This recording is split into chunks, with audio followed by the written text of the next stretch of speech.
We do have a wonderful speaker today, Ryan Monk.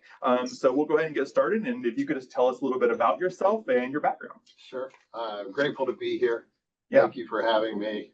I'm not sure where to look, whether to look at everybody here, the folks in the room. So I'll probably bounce back and forth, or Cody as well. But my name's Ryan Monk. I'm born and raised in Charlotte. Went to Charlotte Catholic High School. And let's see a little bit about my background. So when you go to law school, there's all different paths you can choose. And I think this was this area of law is where I was always kind of intended to go. In a past life, I was actually in seminary, studied to be a Catholic priest of all things. I'm now married with 4 kids, so I kind of failed the priest exam. And but when I went to law school, I said I'm not going to marry a lawyer. I met my wife. She changed my mind. And so she and I, we started Monk Law Firm, over a decade ago. And my passion has always been just there's an education piece to what we do and a service piece to what we do, right? So, I mean, it seems like you go from priesthood to lawyer, you're kind of falling down a little bit, but not if you bring that service component with you. Yeah. I don't do any courtroom stuff. I don't help people break up. I don't do criminal. And so this is right where I'm supposed to be, in the estate planning, elder law world is very, very comfortable. Yeah, and it's always kind of funny how the world will bring you right to where you need to be. Absolutely. And it seems like you're very passionate, so we're thankful to have you here. And thank you. Let's just go ahead and start with some legal basics. And sure. I know for me, I'm very new to this kind of conversation. So just kind of starting, so what would you say are some of the most important legal documents families should have in place after a dementia or a Parkinson's diagnosis? Sure, absolutely.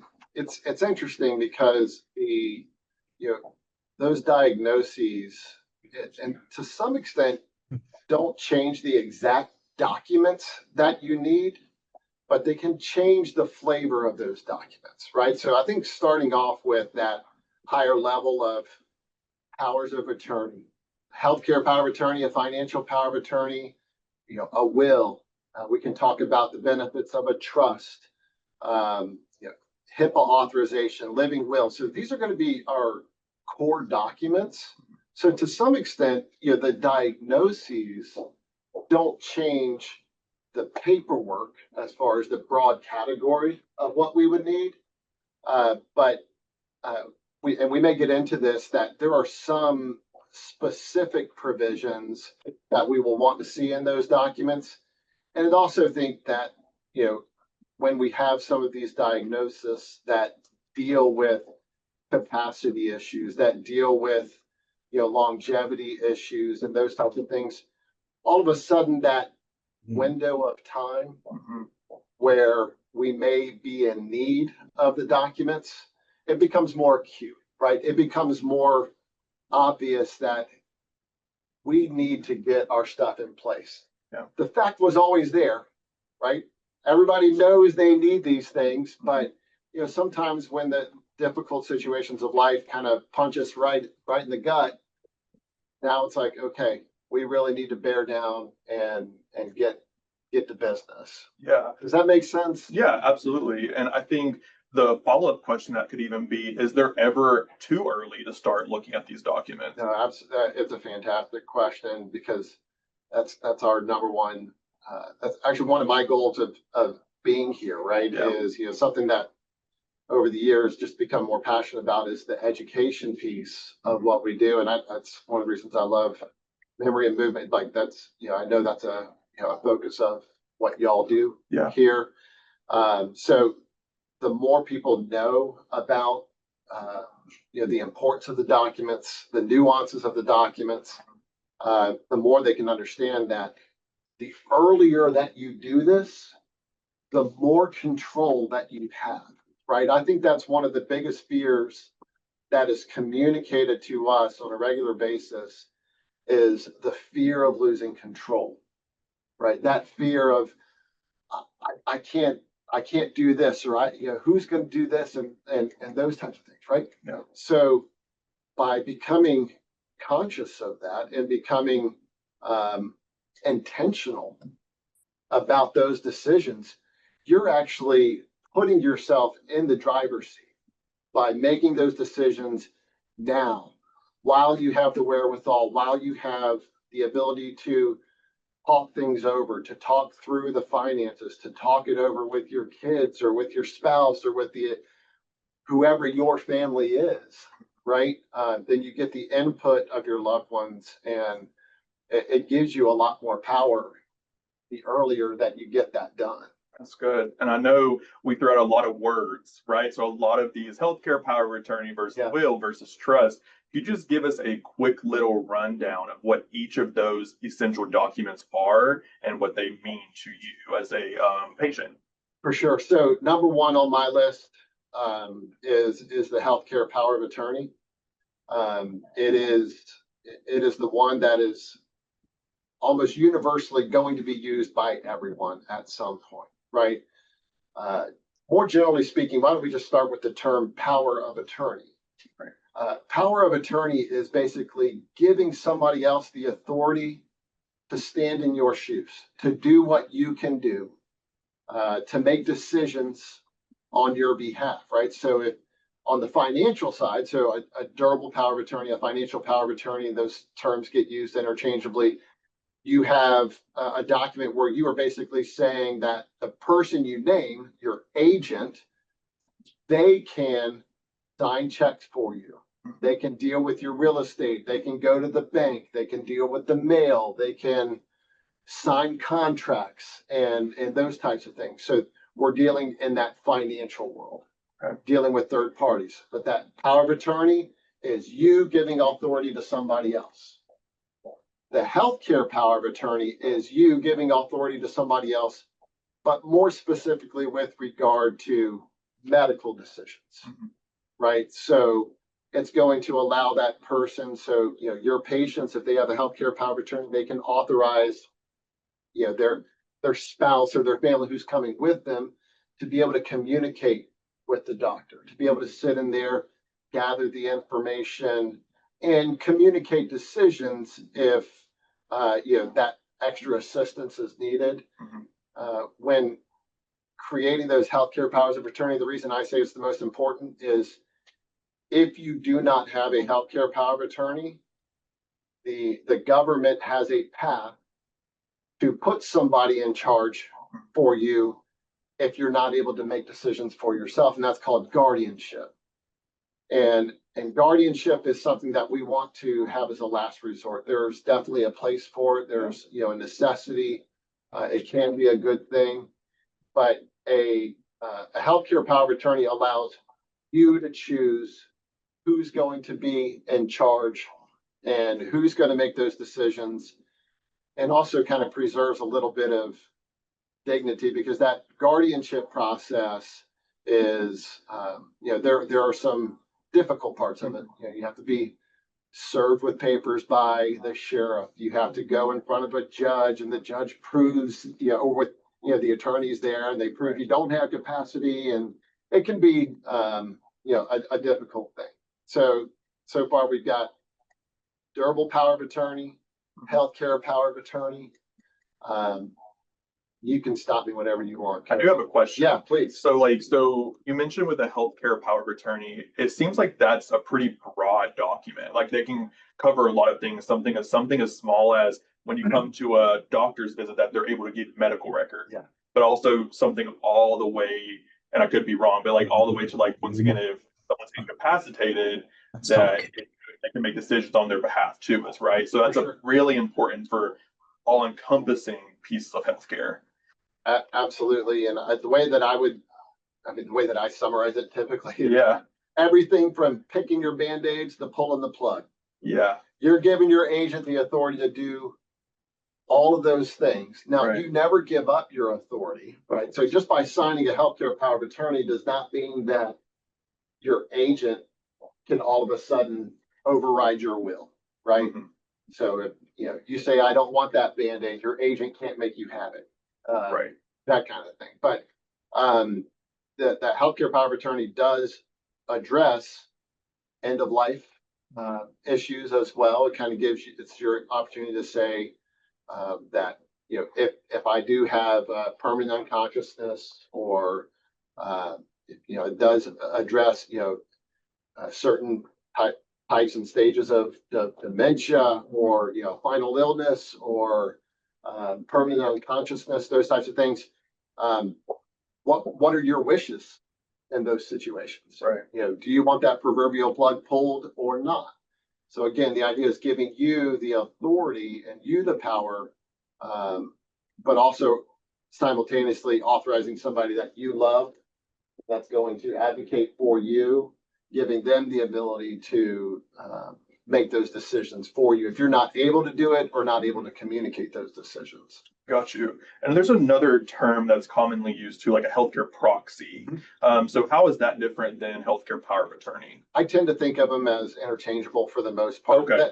Most often I'm hearing, like, I hear healthcare proxy from documents that we have from our northern brethren that come down here, Yeah. right? That move down here from New York, New Jersey, Pennsylvania. Yes. So a lot, like, you'll see that healthcare proxy used more often. Now, I will say that a lot of the jargon here, the terminology, does get flip-flopped. Okay. So occasionally you will hear healthcare proxy and somebody might be talking about a living will, or an advance directive. But again, that proxy terminology is normally that I'm giving somebody else authority to make decisions. Okay. And so did you want to continue with the documents? Sure. Yeah. So one quick one is a HIPAA authorization, just the authorization to release medical information. I'm sure the doctors here know all about HIPAA. And so does everybody that works here. But the idea is just the third-party providers, typically in the medical community, and they cannot release medical information unless it is authorized. And so that's a document that allows that to happen. Yeah. The healthcare power of attorney does have HIPAA release language in there. Okay. We like to provide a separate HIPAA authorization so that you can authorize maybe multiple people to have that authorization. Yeah. We would still recommend that. I'm sure that you have a HIPAA release here, right? We do, so we tell all of our clients, sign whatever the doctor gives you, because that's going to be their form. They're more comfortable with it. It'll facilitate that release of information. But if you're on vacation and you get pulled into some place where you've never been before, it's good to have that on file. That's good. Okay. The living will is sometimes called an advance directive for basically those end of life issues. Somebody it might be an accident. Okay. Accident. Okay. Yeah, accident. Yeah. So the living will is kind of that we were talking about earlier, where it's that end of life, end stages. What are your wishes if the only thing standing between you and your maker is a machine pumping your heart and pumping your lungs? What do you want to have happen? So it's your opportunity to answer that question. So I think it can be helpful to maybe compare and contrast the healthcare power of attorney with the living will. So the healthcare power of attorney is that document where you're giving authority to someone else to make decisions. That living will is you making the decision. So it's you answering those questions more specifically. Yeah, and so that's where I feel like it connects back to what we were talking about earlier, is like it's never too early. That's right. Right. And you can always revise, right? So with time, you can always go back and say, hey, actually, I changed my mind. I don't want this anymore. Right. So then you can go back and revise at any point. Absolutely. And some of the common reasons that we'll see for that are, you'll have, if someone moves. Yeah. I see a lot of relocations, or if there's a change of circumstances for kids or for children, that, maybe you have a child that was the best choice and they get sick, or they've got family stuff going on. And, I definitely want to see the healthcare agent, that person you're naming in the document. I want to see them to be, I view that person more as an advocate than an agent. Yeah. That I want somebody who is going to really, take the bull by the horns and say, okay, I'm in. I'm going to be part of the meetings. I'm going to know what's going on with your care. I'm going to understand what your medications are. I'm going to be involved, right? So that when a decision has to be made, they're not just coming in and trying to figure out everything all at once. Yeah, that totally makes sense. And was that all of the documents? I know there was so many of them. Yeah, so those are kind of like the ones that I think are that we can't do without during our lifetime. Got you. Right. So I mean, like where I try to focus, we don't really ever do, we typically work in packages of documents, right? So I mean, when somebody comes in for an estate plan, we're kind of doing a full update, and we want to talk about, what happens in the event of death, what happens in the event of this, what happens in the event of that. So I would say the two that we haven't really talked about are the will and perhaps a trust of some kind. A will is the kind of your standard estate planning tool to say who gets your stuff and who's going to be in charge of your estate, right? Who's going to make sure that all the accounts are finally settled, distributions are made, bills are paid, all those types of things. And so that will is you'll see when I'm talking about a trust in a second that I tend to prefer trusts for certain situations, but a will is a standard good plan to address those big questions about who gets your stuff when you're gone. A will does not come into play until you're what? Dead, right? So the will is only effective when you are dead and when it has been proven to be valid. And that process of proving it to be valid is what we call probate. And that's probably a word people have heard and maybe even have experienced, if a loved one has passed away, that probate process, you take the will to the court and it's got the witnesses and the notary that proves they were there, and it gets admitted as a valid will, and then the executor would get appointed by the court, and then they would go to work.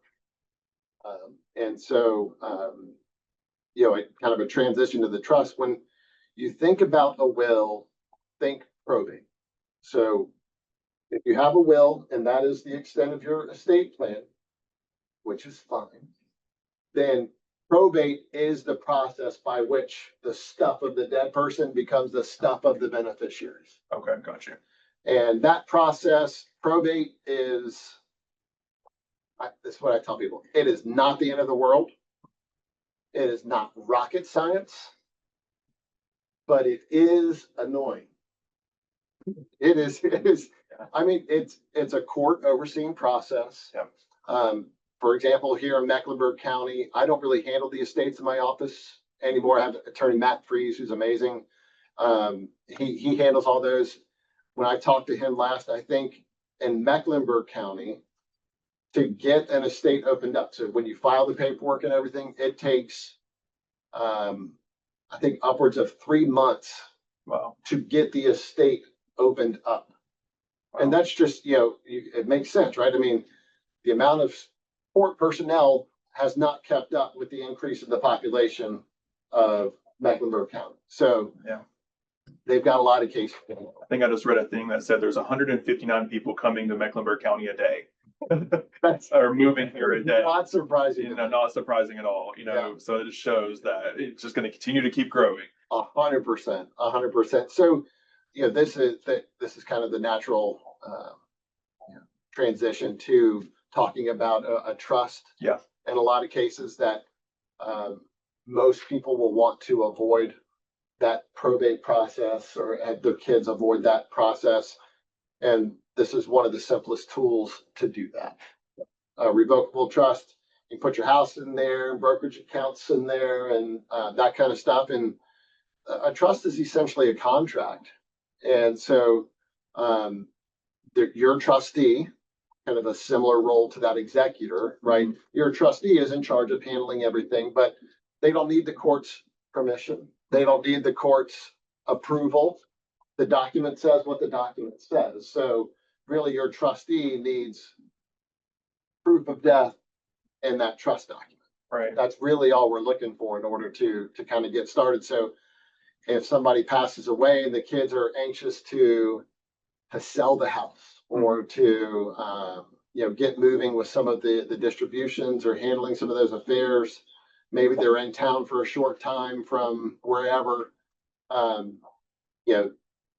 sometimes they want to just get to work, and if you're only waiting 10 days for a death certificate, that's a quicker turnaround. Yeah. Would there be a situation, because to me, it sounds like a trust would be just the more efficient, more time effective choice, right? But is there a situation where you'd want to have the will over the trust? I mean, so I would say it's more of a situation where there are situations where a trust just is not adding a ton of benefit. Yeah. And, the more stuff people have, the more beneficial the trust is going to be. Yeah. So, when, I'll just use me as an example, when newly married, new job, and, we have our first house, we're, debt is the greater part of our life than assets, right? And then the other stuff that we had life insurance, and we're starting some retirement account type stuff, right? Life insurance, retirement accounts, those are controlled by beneficiary designation. So a revocable trust is not going to have a lot of benefit there. Right. Because we're not going to put a retirement account into a trust. We're just going to have our beneficiaries updated. And so that would pass outside of probate, right? Okay. So we don't have to worry about the court for those types of assets. Got you. So as more time goes by, a trust becomes more beneficial for the most part. It's a conversation that we have with each person that comes through. There's a cost. I think the cost of a revocable trust plan is generally going to be more expensive than a will plan. So when I have folks and they're more concerned about the cost right now than they are about the time saved or the money saved when they're gone. Right.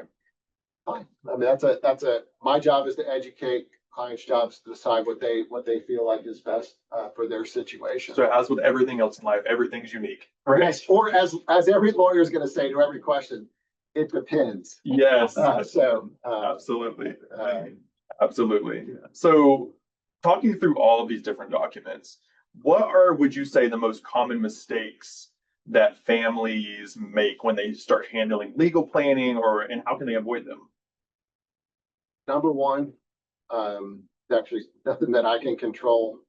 I can advise and point you in the right direction, is updating beneficiary designations. I would say if y'all take anything else from this, go look at your beneficiary designations and make sure they're up to date. A lot of plans it's not necessarily that they're going to be totally destroyed by not having a beneficiary designation, but if you're expecting one outcome and you have your, I'll give you an example. I have a lot of folks that will come in and they will want to have a percentage of their wealth go to a charity of some kind, right? I want 10% to go to my church or to these organizations, and they put that into their will. If 70% of their wealth is in 401ks, IRAs, and life insurance, and those just say everything goes to the kids, the church or the organization that they intend is missing out on a big chunk of that. Yeah. Right. So, there are also examples where we have, mixed families, or, kids from this marriage, kids from that marriage, and, other family members that you want to take care of. That's when it can definitely become so vital to make sure that you have not only the correct documents in place, having them say what you want them to say, but making sure that your stuff, your accounts are aligned with that plan. Like your attorney should be thinking about, does what this document says, is that consistent with what my assets say? What do the beneficiary designations say on this life insurance policy, this 401k, this IRA. You can save a lot of heartache by checking there. Number two, biggest mistake that people make is waiting too long. I think this is a particularly potent point for this group, and for I'm sure the folks that are tuning in here, they're aware that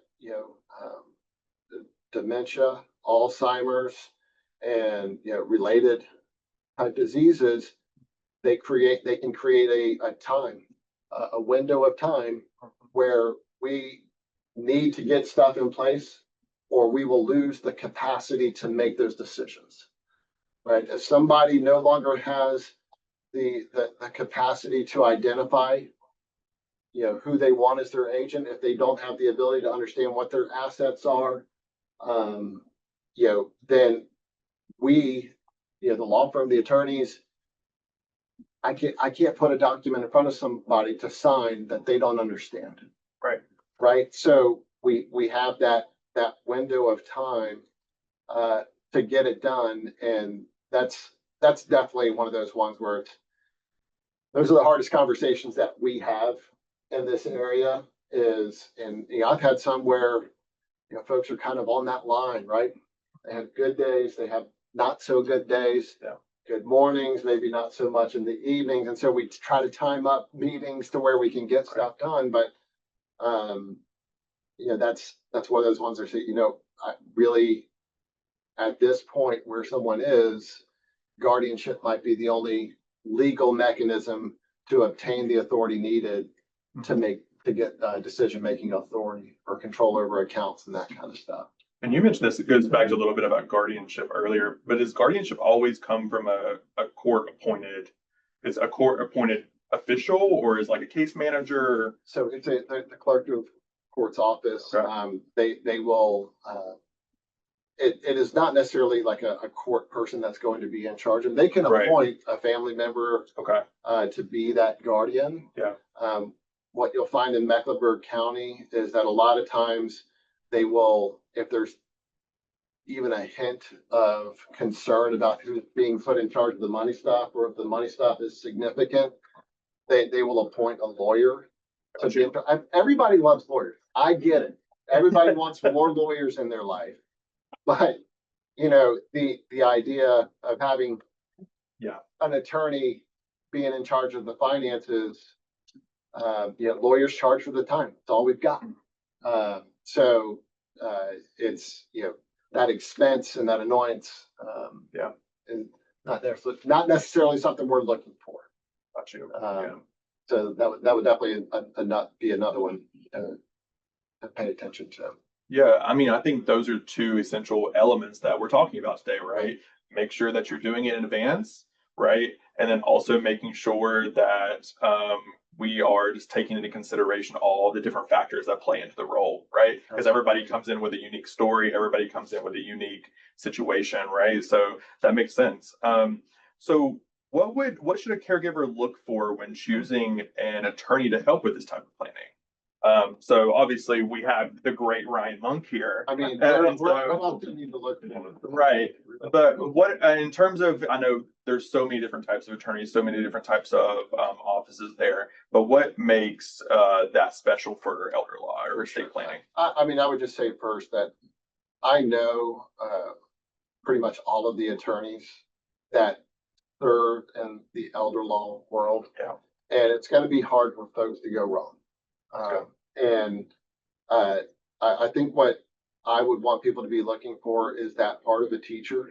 I want them to, when you walk into the office, I don't think it should feel like a business transaction, right?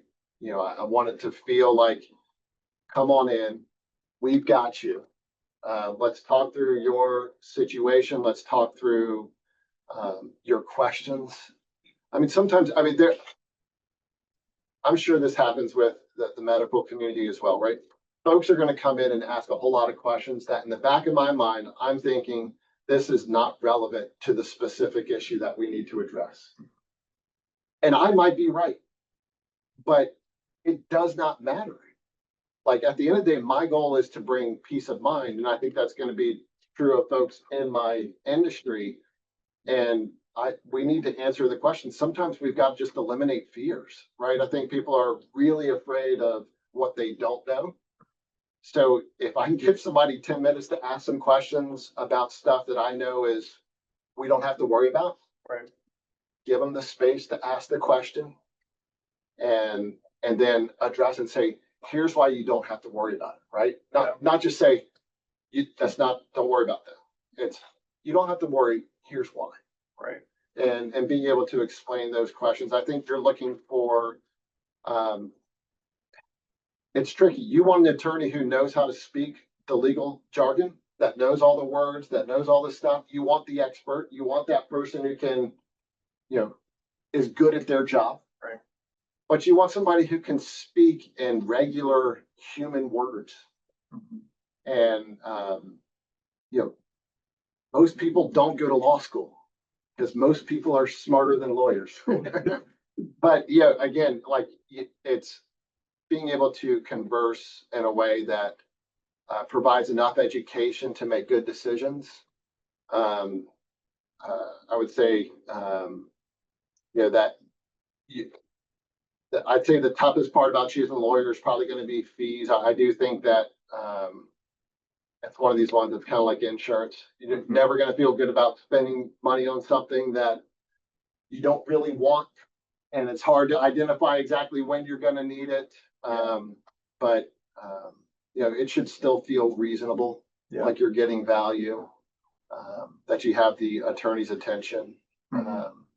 So those would be a few things that I would be looking for. Yeah, and then the last piece is always the big question that you're talking about is cost, right? Right. And so is there options in terms of like if someone thinks that they can't afford or they need financial assistance in terms of legal planning and those types of things, is there avenues for that? So there definitely are some programs through the Bar Association for legal aid. So I do think that this would be another one. I think by the time that we end up talking with folks and explaining the pros and the benefits of different planning options and where we might go wrong and that kind of thing, I don't have people complaining about our fees. We really, because at that point this is what we need. You're the people that we want doing it. And we trust you. And it's not just I trust you to do good legal work. It's like I trust you to, charge what's reasonable. And lawyers do not go into the field of elder law to become wealthy. It's not the right area. Like if wealth was the goal, I would be doing something else. I'd be a lot less happy. Yeah, absolutely. But I would say that even though it's not to say that the fees can feel when we get into like crisis Medicaid planning or asset protection planning, if we're getting into irrevocable trusts and that kind of stuff, that might be something we want to talk about too, about Medicaid planning or like more complex type stuff. The fees can definitely become expensive. But again, at that point, it's more of a value calculation and time. There's I don't know. I want to lay my head down on the pillow at night and go to sleep soundly. So try to keep all those things reasonable. Absolutely. I mean, and once again, at the end of the day, it's a necessity. Really. I mean, it's very necessary. It's a necessary part of just evaluating and keeping your own autonomy. Right. Absolutely. So it's definitely what you need. And so the attorney should not be bashful about telling you what it's going to cost, though. Right.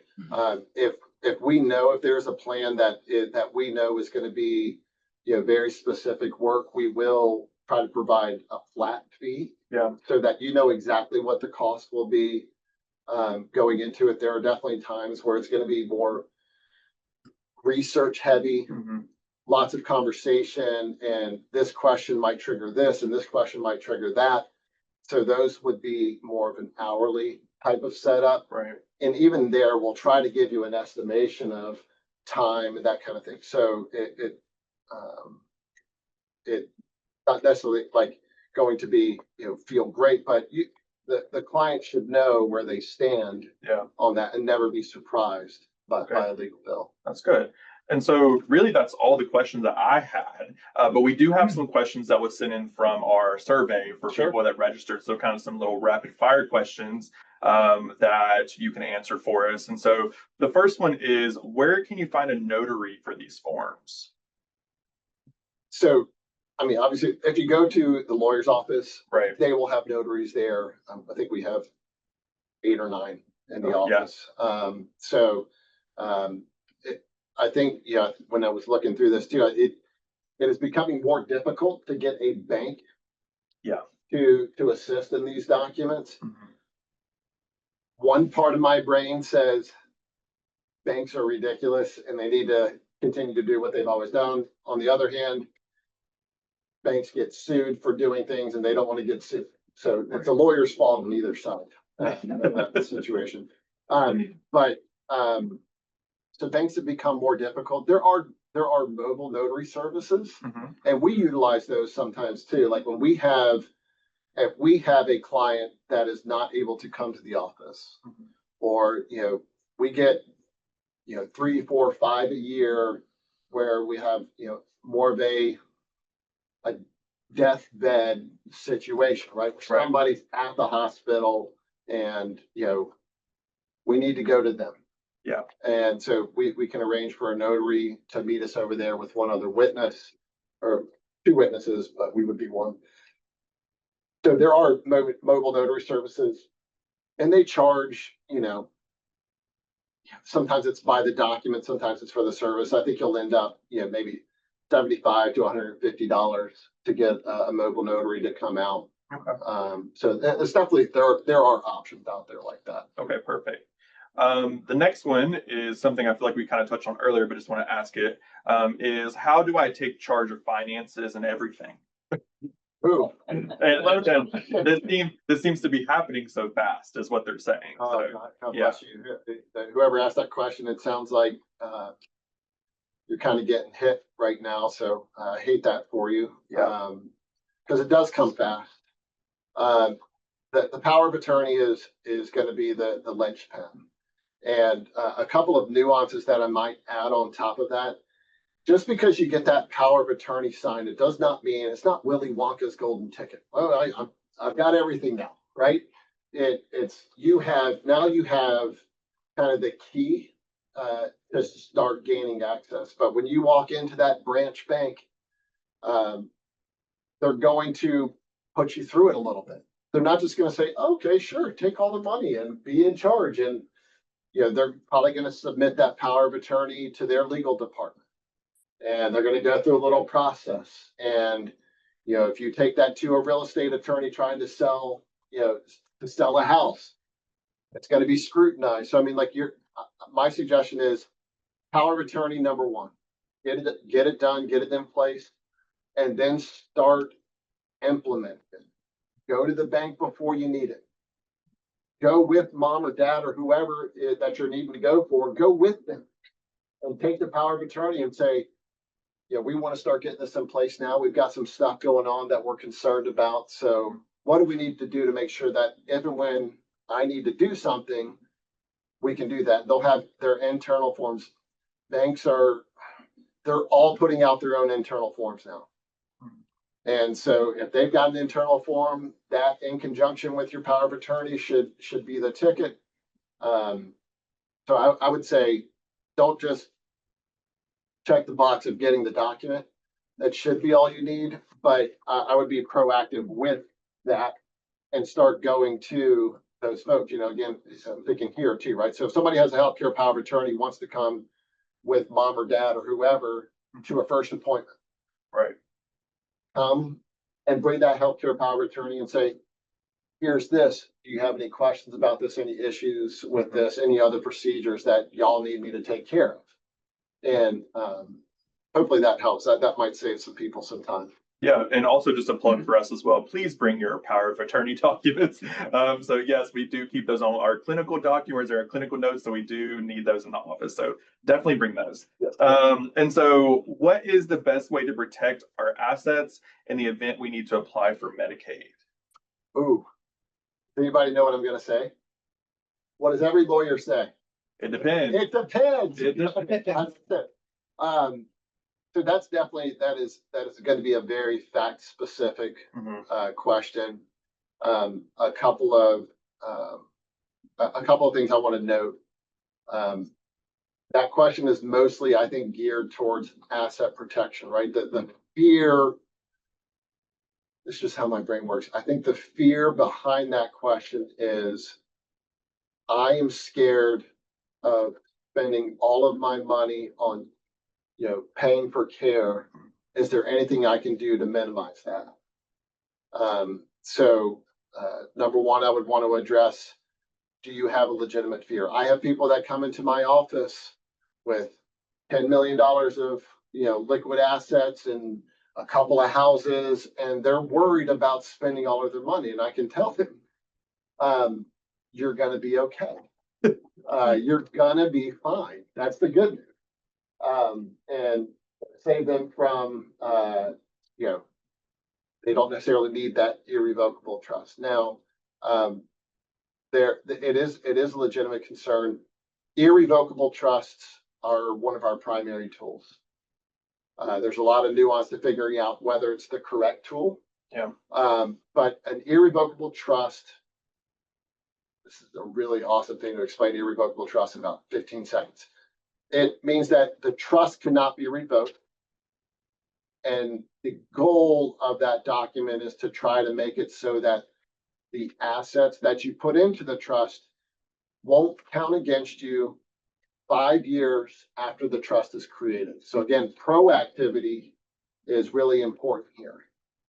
Typically, folks are talking about trying to get qualified for Medicaid or a similar type of program. And so Medicaid is going to look back at the previous 5 years of financial history. That's what they do. So we want to kind of get the financial stuff set up now so that when that nursing home or whatever is needed, then we're going to be applying, having already done that planning ahead of time. There are other planning options, and it kind of depends on the way that our firm typically approaches these cases. It's 3 steps: clinical, financial, and then legal, right? If we don't know what your medical situation is, if we don't understand a little bit of the clinical scenario, then it's going to be hard for us to say, do this or do that, right? If somebody is already on, hospice with the expectation that death is imminent, we don't need to worry about Medicaid, right? That's not, we can, again, let's remove that fear.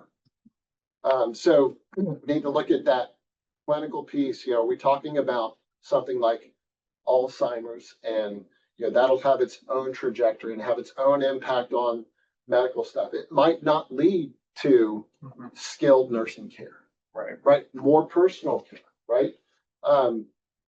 Or does somebody have some other kind of more debilitating physically type of thing? Or so we want to understand that piece. We want to look at the financials, which means assets and income. And then we can talk about what are the legal solutions. Legal solutions are going to be bound within the context of clinical and financial and personal goals, right? What does somebody want? Plenty of people come into my office and say, I don't care if I spend every last dime on my care. I don't care if my kids get anything. I don't care about anything else. Take care of me, and if it's gone, it's gone. Great. That's an easy goal to plan for. Don't do anything. Right. Spend it and you're fine. So understanding a person's goals is very important. For spouses, Because you stop me anytime I need to stop talking. Yeah. My wife tells me I can talk forever about nothing, so when you give me an actual topic, I can really go. No, that's great. But for couples, I think this is really where the planning gets to be important, because you'll have, you know, one sick spouse, one well spouse, and the sick spouse is concerned about the well spouse. The well spouse is concerned about the sick spouse. And so we're trying to put together a plan that is going to make sure that the sick spouse is given the appropriate care and dignity for their lifetime, and that we've given due consideration to make sure that the well spouse has the means to take care of themselves, Mhm. you know, if the other spouse should pass away. Yeah. Great. I'm making myself be quiet. No, no, I mean, I'm just like absorbed in, because I'm also like learning all this as everybody else is, and I'm just listening in, I'm just so absorbed. The last question before we open the audience up for some of the questions online versus some of you guys, if you have any questions, is, do I need an attorney to change my power of attorney? Is it it depends situation? Well, it's not, it depends. I mean, this one's, I think that especially with the audience that we have here, I can't think of anyone who would want to do otherwise. The legal technical is, in this world, I mean, you can find an online power of attorney. There are, different ways that you can get, there's a short form, there's a statutory power of attorney. There are definitely free options out there. And so there are options to get it done without an attorney. Okay. This is an area where not having the right language can really come to bite you. I'll give you two examples, and they're probably going to seem obvious. Actually, I'll give you three examples. One example, and I laugh because I have seen this so many times that it is comical to me, except when it really hurts people and when it hurts people. I've reviewed so many powers of attorney that were not signed or were not witnessed or notarized, depending on what the state required, right? So do you have a power of attorney or not? You have a document that says power of attorney on it, but you don't have a real power of attorney. Another example would be, I've seen innumerable powers of attorney where there was not a successor agent name, right? So they get the power of attorney set up, spouse name spouse, spouse name spouse. We did our job, right? Now we have a sick spouse, or we have, someone, a spouse that passes away. Now we don't have a power of attorney anymore. We don't have an agent. So not having sufficient agents is another one. In terms of like legal nuance in the documents, one of the key provisions that we want to see as elder law attorneys and a power of attorney, and this is just one example, is what's called a gifting power. Okay.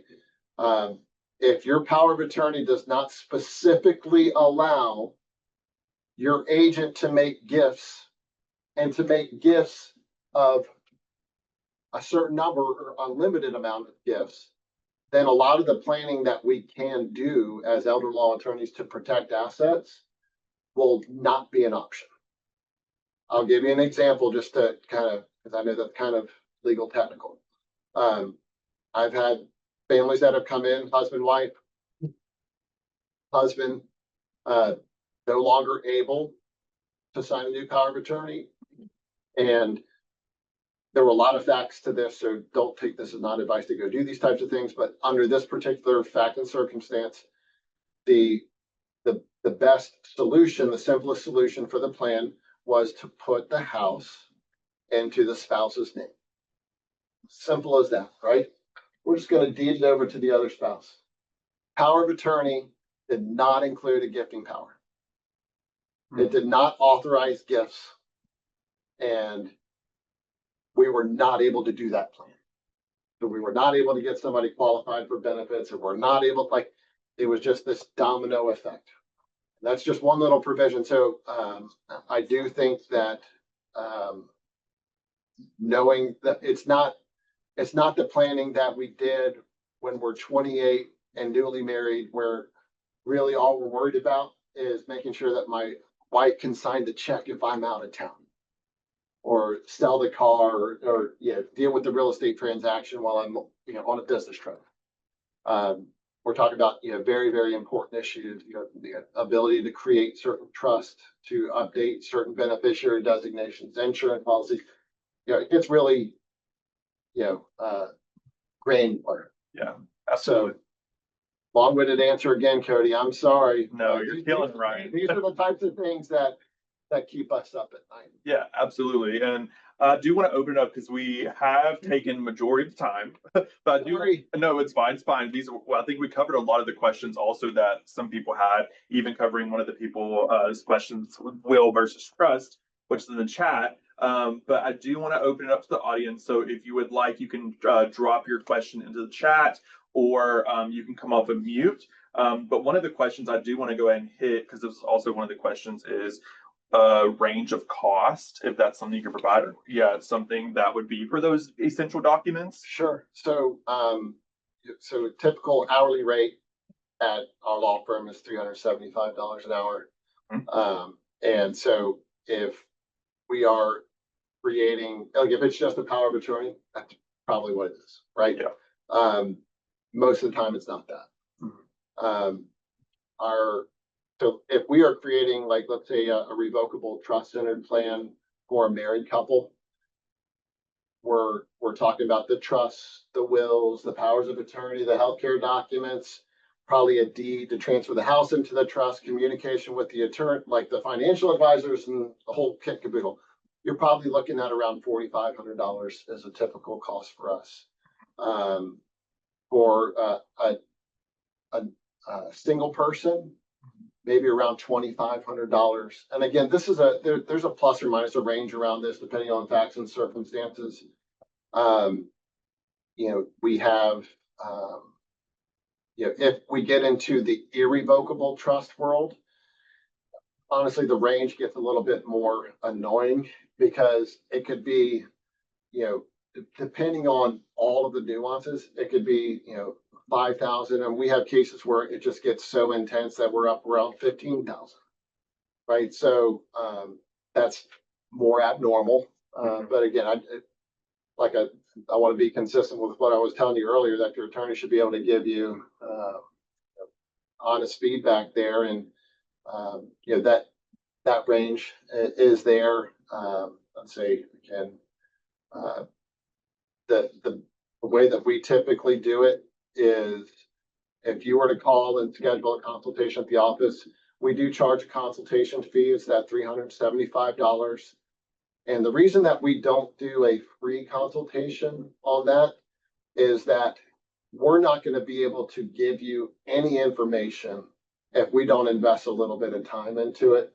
By the time the elder law attorney sits down with you, you will have gone through an intake process where you provided this information. The attorney will have already reviewed that information and will be able to sit down and start talking with you. So it's not going to be time lost. We do credit that towards, let's say if you did the 375 and ended up doing a revocable trust plan, typically, we'll credit that towards the fee. If it's hourly, it's different. But what I can tell you is that we are pretty upfront about what those costs are going to be. You won't be surprised.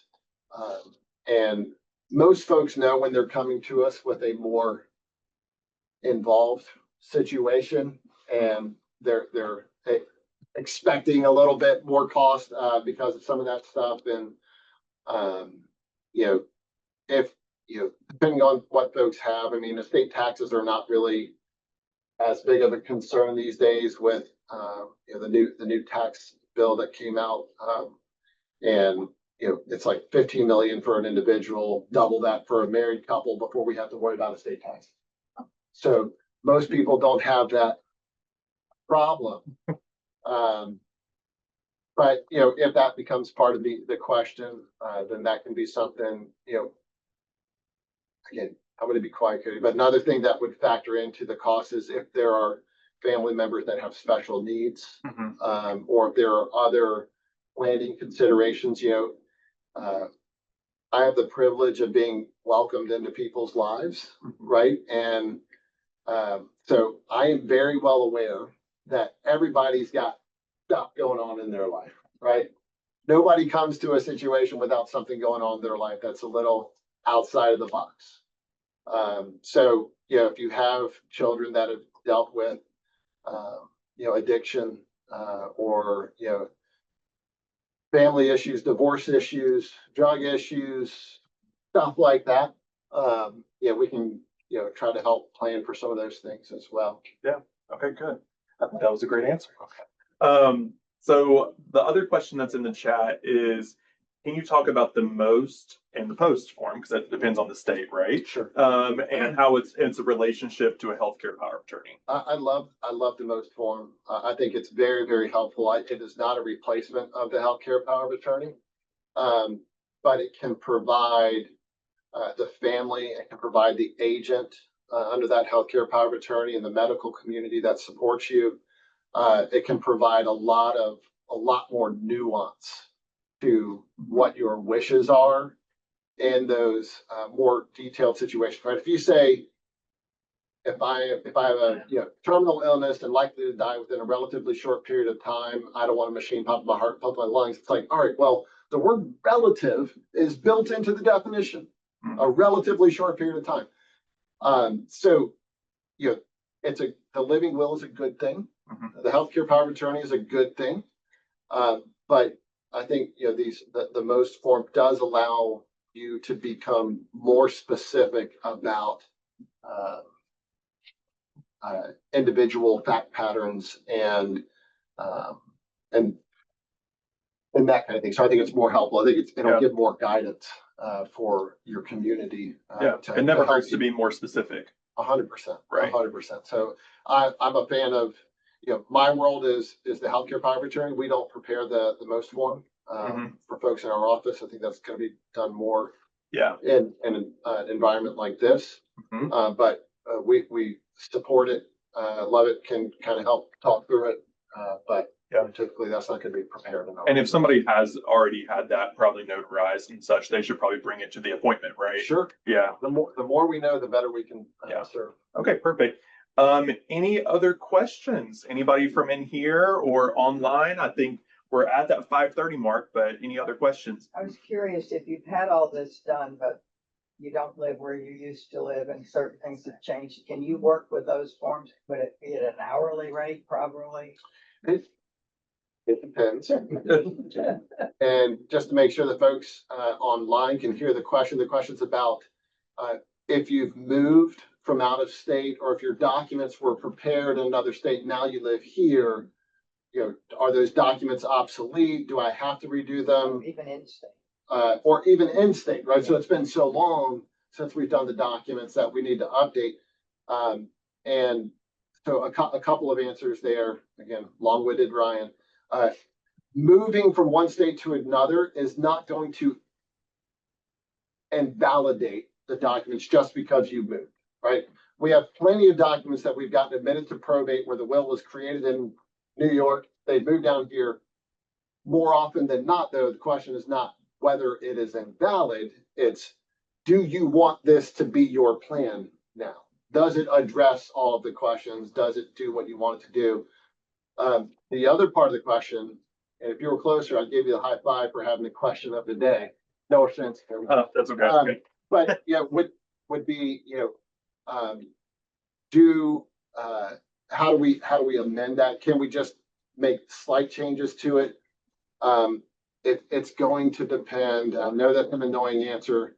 A lot of times, it's going to be more efficient. The attorney is going to be more comfortable with their set of documents, especially if the documents are more considerably outdated, that there's been a lot of statutory changes and updates.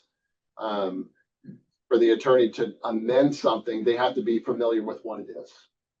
So you're looking at time to read those documents, understand them, to make sure that the amendments are not going to throw something else off. So it is possible, and we've done that.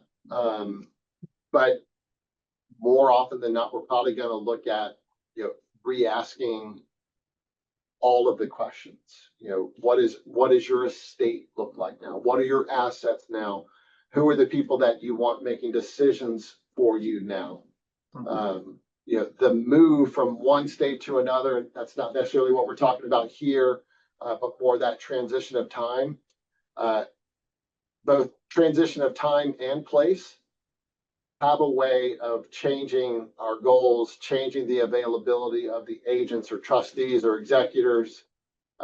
So my experience tells me that the longer the span of time, the more likely it is that we're going to want to start over, and that kind of thing. It's going to be easier to give good answers to all of the questions and the planning goals.